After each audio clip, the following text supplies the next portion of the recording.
पड़ते हैं कि ये बीजेपी की बिहार है, इसमें योगी और मोदी का जो मैजिक होना चाहिए था वो मैजिक खत्म हो रहा है, इस तरह की बातें वो करते हुए नजर आते हैं। तो उनको पता है कि फिलहाल अगर कह सकते हैं बहती गंगा में अगर एक दो सीटें उनको भी मिल जाए, और यही बात थी कि योगी जी ने बहुत समय तक ना उनसे मुलाकात की ना उनसे मिले, जबकि बीजेपी कह रही थी कि भाई इनको मंत्री बना दो, और उसके बाद कहीं आलाकमान का दबाव पड़ा तो योगी जी उनसे।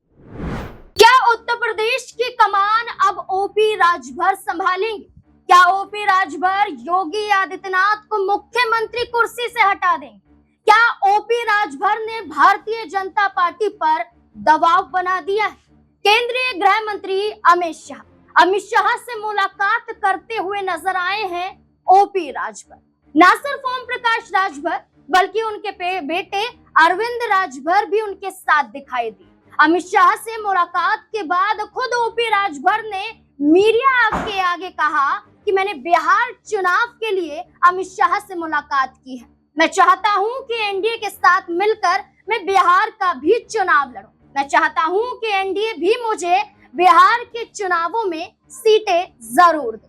लेकिन वो ओपी राजभर जो भारतीय जनता पार्टी के लिए गले के फांस बन चुके हैं, वो ओपी राजभर जो लोकसभा चुनाव हारने के बाद कहते हैं कि योगी और मोदी का मैजिक खत्म हो गया है, वो ओपी राजभर जो कहते हैं कि पीला गमछा पहनकर पुलिस थाने चले जाइए, किसी में हिम्मत नहीं है कि आपको भगा दे, वही ओपी राजभर अब भारतीय जनता पार्टी को खुली चुनौतियां दे रहे हैं। आखिरकार क्या करने वाले हैं ओपी राजभर? इससे जुड़े हुए तमाम सवाल हैं। मेरे साथ मेरे वरिष्ठ सहयोगी अमन सर जुड़ चुके हैं। सर बहुत बहुत स्वागत है आपका। सर, उत्तर प्रदेश के विधानसभा चुनाव होने में तो समय बाकी है, लेकिन बिहार में चुनाव होने वाला है। एनडीए गठबंधन की बात करें तो वैसे ही बिहार में चिराग पासवान, जीतन राम मांझी, नीतीश कुमार, उपेंद्र कुशवाहा सीटों का दबाव भारतीय जनता पार्टी पर बना रहे हैं। ऐसे में ओपी राजभर का अमित शाह से मुलाकात कर ये कह देना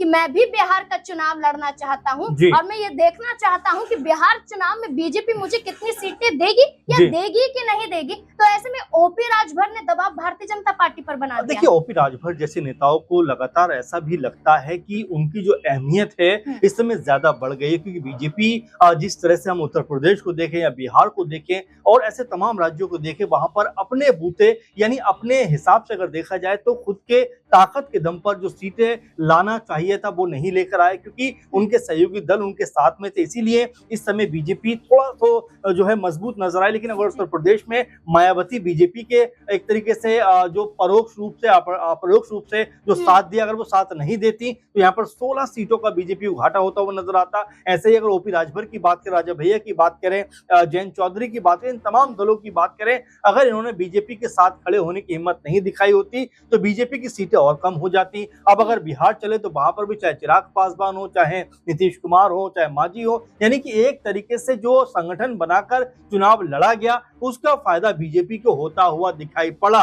लेकिन अब ये जो दल हैं ये अपनी शायद अहमियत समझ रहे हैं या अपने आप को बड़ा दल बनाना चाहते हैं, इसलिए इनकी जो हसरतें हैं, इनकी जो ख्वाहिशें हैं वो परवान चढ़ती हुई नजर आ रही हैं। अब जरा आप ओपी राजभर के बारे में बात करिए। ओपी राजभर जब 2022 का चुनाव लड़ते हैं तो अखिलेश यादव के साथ मिलकर चुनाव लड़ते हैं और उस समय उनके पास 5-6 सीटें भी आती हैं। लेकिन जैसे ही देखते हैं कि वे सत्ता में अखिलेश यादव नहीं आ रहे हैं, तुरंत बीजेपी के साथ जाकर हाथ मिला लेते हैं। यही ओपी राजभर जो है योगी और मोदी को तमाम तरह की जो है अनाप शनाप बयानबाजी कर रहे थे, तमाम तरह की बातें उनके खिलाफ कर रहे थे। लेकिन जैसे ही सत्ता का सुख भोगने का उनका मन हुआ, तुरंत बीजेपी की तरफ जाकर बैठ जाते हैं और मंत्री बन जाते हैं। अब उनको लगता है कि बीजेपी बिहार में भी सीटें देती हुई नजर आएगी। देखिए, बिहार में तो पहले ही अगर आप देखेंगे तो जो एनडीए कुनबा है उसमें अगर बीजेपी के अलावा हम देखें तो जेडीयू नजर आती है, एलजेपीआर नजर आती है, मांझी की पार्टी हम नजर आती है, उपेंद्र कुशवाहा नजर आते हैं, और भी इक्का दुक्का दल हो सकता है आने वाले दिनों में बीजेपी के साथ जुड़ते हुए नजर आ जाए। तो बीजेपी वहां पर तो खुद ही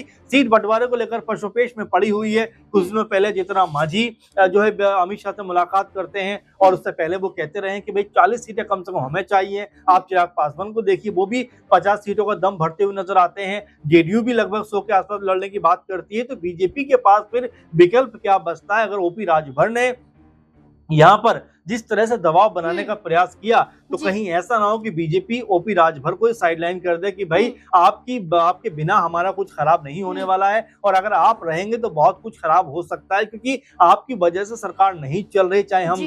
उत्तर प्रदेश की बात करें या हम केंद्र की बात करें। तो यहाँ पर सर, ओपी राजभर की बात करें तो अन्य राज्यों के विधानसभा जी। चुनाव में भी उन्होंने सीटों की मांग की थी, जी। लेकिन भारतीय जनता पार्टी ने ओपी बिल्कुल। राजभर को तवज्जो नहीं दी। बिल्कुल। और यही ओपी राजभर अब ये कहते हैं कि उत्तर प्रदेश में अगर हमारे कार्यकर्ता चाहते हैं तो हम सीएम पद भी संभालेंगे और जी। हमारी सरकार भी बनेगी। तो जी। ये बयान क्या कोट करता है कि योगी आदित्यनाथ के खिलाफ भारतीय जनता पार्टी में वैसे ही रंजिशें चल रही हैं, तो क्या ओपी राजभर इसका भी फायदा उठाना देखिए, चाहते हैं? ओपी राजभर के बारे में क्या ही कहा जाए, उनके बयान हर दूसरे दिन कुछ और निकल कर सामने आते जी। हैं। आप देखिए, अभी 2 दिन पहले का बयान जिस तरह का निकल कर सामने आया है कि जो राजभर समुदाय के बच्चे होते हैं वो कट्टा लेकर जो है चलते हुए नजर आते हैं। तो इस तरह की अनाप शनाप बयानबाजी उनकी करने की आदत है। कुछ दिनों पहले उन्होंने ये तक कहा था कि मैं सीएम बनने के लिए आया हूँ, मैं मुख्यमंत्री बनना चाहता हूँ, इसीलिए मैंने पार्टी बनाई है। अब जब बिहार चुनाव नजदीक आ रहे हैं तो उनको लगता है कि अगर इक्का दुक्का सीटें भी मिल जाती हैं और बीजेपी के सहारे उनकी नैया पार हो जाती है तो कहीं ना कहीं अपनी पार्टी को एक बड़ा शेप देते हुए नजर आएंगे। लेकिन हैरानी की बात यह होती है कि लोकसभा चुनाव में जब घोसी सीट से उनके बेटे अरविंद राजभर चुनाव में जाते हैं और बड़े जोर शोर से बीजेपी का समर्थन भी उनको मिलता है, लेकिन उसके बावजूद भी अपनी सीट नहीं बचा पाते हैं, चुनाव हार जाते हैं। उसके बाद जो कह सकते हैं राजभर ये भी कहते हुए दिखाई पड़ते हैं कि ये बीजेपी की बिहार है, इसमें योगी और मोदी का जो मैजिक होना चाहिए था वो मैजिक खत्म हो रहा है। इस तरह की बातें वो करते हुए नजर आते हैं। तो उनको पता है कि फिलहाल अगर कह सकते हैं बहती गंगा में अगर का दो सीटें उनको भी मिल जाए तो कहीं ना कहीं उनका भला हो जाए। इसी मद्देनजर अमित शाह से मुलाकात करने पहुंच गए। लेकिन ये बीजेपी को पता है अच्छे से कि यहाँ अगर ओपी राजभर को सीटें दी तो कुछ दल और भी निकल कर सामने आ सकते हैं। अनुप्रिया पटेल भी कह सकते हैं कि भाई मुझे भी 1-2 सीटें दीजिए, मेरा दल तो उनसे बड़ा है। इसके अलावा जयंत चौधरी वो भी कह सकते हैं। तो ये बीजेपी के लिए बड़ा मुश्किल भरा सबब हो सकता है। इसीलिए ओपी राजभर के बिना क्या बीजेपी चल सकती है, हो सकता है बीजेपी के अंदर अब इस बात को लेकर मंथन होता हुआ दिखाई पड़े। अगर हम बात करें तो क्या ये खींचतान समाजवादी पार्टी को फायदा पहुंचा सकती है, क्योंकि ओपी राजभर समाजवादी पार्टी के साथ थे, फिर भारतीय जनता पार्टी के साथ गए।